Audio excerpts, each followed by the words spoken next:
I'm Kathleen Hamilton, and this summer I've been working on RF confinement using an induction cell in UMER, which is the University of Maryland electron ring. I go here at College Park, so it's been really exciting to engage in particle physics research at my home university. So what is UMER? It's an electron ring. What's that? It's a small scale of the particle accelerators that you would think of at CERN. So you collide charge, well, you don't collide at UMER, but you can think of that kind of thing as we're looking at these diagrams. All right. So this is our ring, and this is the RF system that I hooked up. RF stands for radio frequency, so we have an amplifier hooked up to an induction cell. The induction cell is for longitudinal confinement because we have beams of electrons that really like to spread out, and that is not so good for doing research, so we try to confine them and squish them back together. Typical particle accelerators and synchrotrons have RF cavities, but UMER wasn't designed for that, so we want to increase UMER's longitudinal capabilities by putting in a better longitudinal confinement system. So this is the schematic of what we did. My mentor, Brian, had already hooked up the induction cell and what we needed to connect it to the RF amplifier, but I helped him install it and then did a lot of work calibrating it and doing data analysis with the current and some phase space investigations. So, oh, I've got a laser.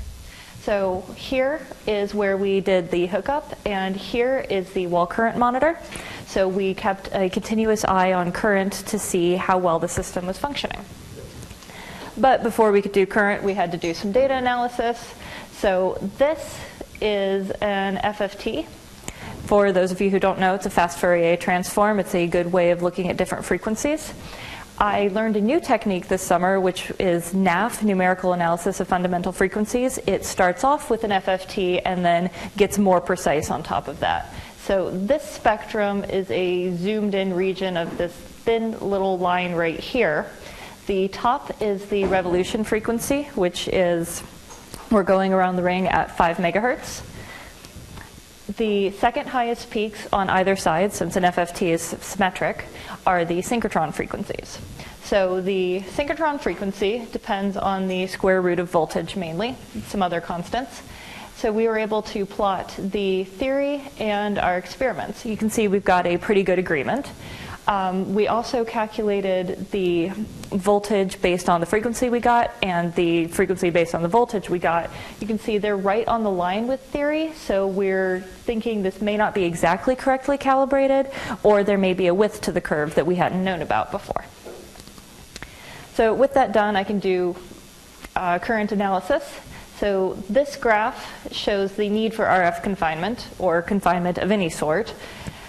Without confinement, the beam will spread out and just get completely lost after very few turns. With confinement, we can get up to thousands of turns.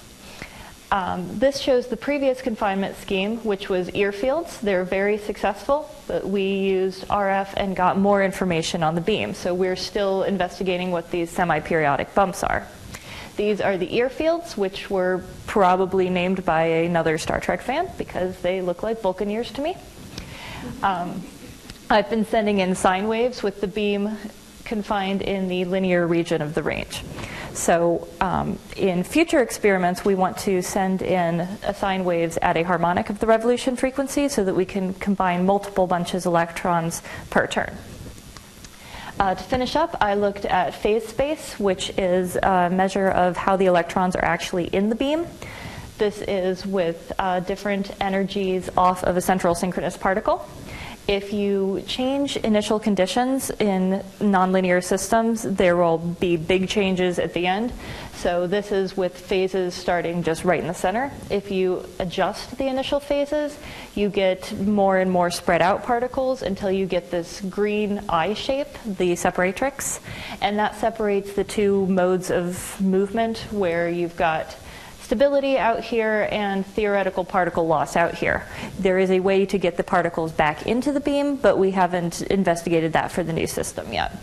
So as you can see, energy depends on the previous state of energy, and the phase depends on the previous state of phase and the energy.